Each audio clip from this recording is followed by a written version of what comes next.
Hey everybody, back out here working on the 71 Satellite, getting ready to replace the carburetor. I've got all the fuel lines ran, everything's brand new. We did get it fired up, so now that it's fired up, we're getting clean fuel and I don't have to worry about it messing up the carb. We're going to go ahead and replace the carb with a 1411 Elderbrock instead of this. I think it's a 500 CFM Elderbrock. It's just a manual choke, everything like that. So we got the 750 CFM one. Will make a big difference probably. So want to go ahead and get that on. So let's get to it.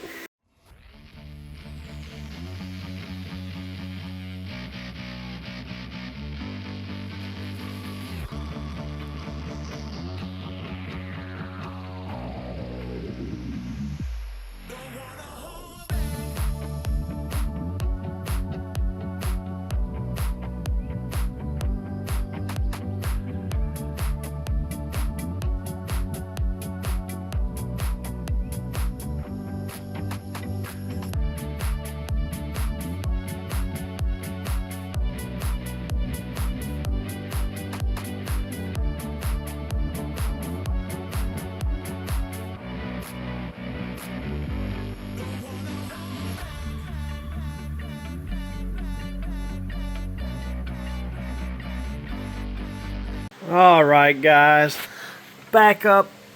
I'm ready to start trying to get this thing to start. Now I just was working on the throttle linkage.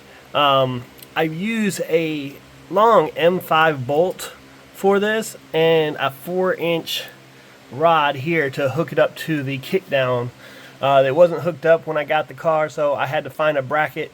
So I just found this little one and it was just the right size. So now when you do that, the kickdown goes with it, so it worked pretty good. This M5 is just a pretty long bolt, and I just did a series of nuts on it. So nut to keep it secure here, 2 nuts to keep the throttle cable on, and then 2 nuts on this, including a lock nut there on the end. So hopefully that'll keep it all in place. So that's my Elderbrock 1411. Now all I have to do really is wire up the electric choke and we should be good to fire this puppy up. So, alright, let's get to it.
Aha!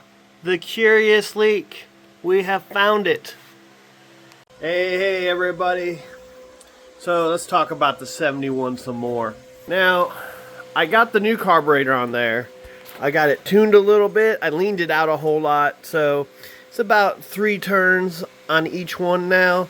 It was way off on the settings when I got to looking at it. It was about 5 or 6 turns on the right one and about 2 on the left. So leaned it out and it's running pretty good. I took it for the first cruise yesterday, about a 30-minute drive, and well, we got problems. So you get under here, kind of show you guys. I am leaking transmission fluid all over the place. So the good news is my fuel sending unit is working perfectly, or as perfect as it can be, but this transmission fluid one is going all over the long tube headers over here, and so smoke comes everywhere.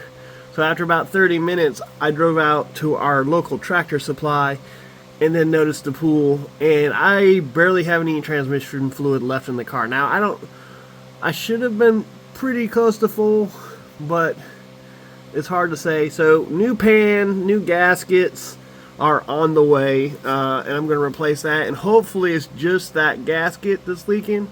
We'll have to explore further. I think there's some other things going on, especially with the power steering over here, but I've been noticing some rattling too when I would go over uneven surfaces, and well, you know, this one's not too bad, but as you can see, no boots and so on there. This side, this tie rod end, whew, bam, bam, bam. That thing is just torched. So I'm gonna get some new tie rod ends on here.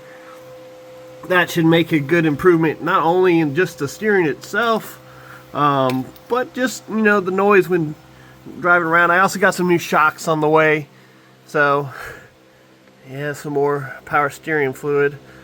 So yeah, we'll have to go do a couple things, so hopefully that won't be too bad. I also got a cover for that as well on the transmission bell housing. So, but yeah, always something. But either way, hopefully I'll be able to just, you know, get these tie rod ends on there pretty easily, match them up to where they are. That way I don't have to do any kind of weird alignment or anything like that, and go from there. It's interesting to see how they're set up. But anyways,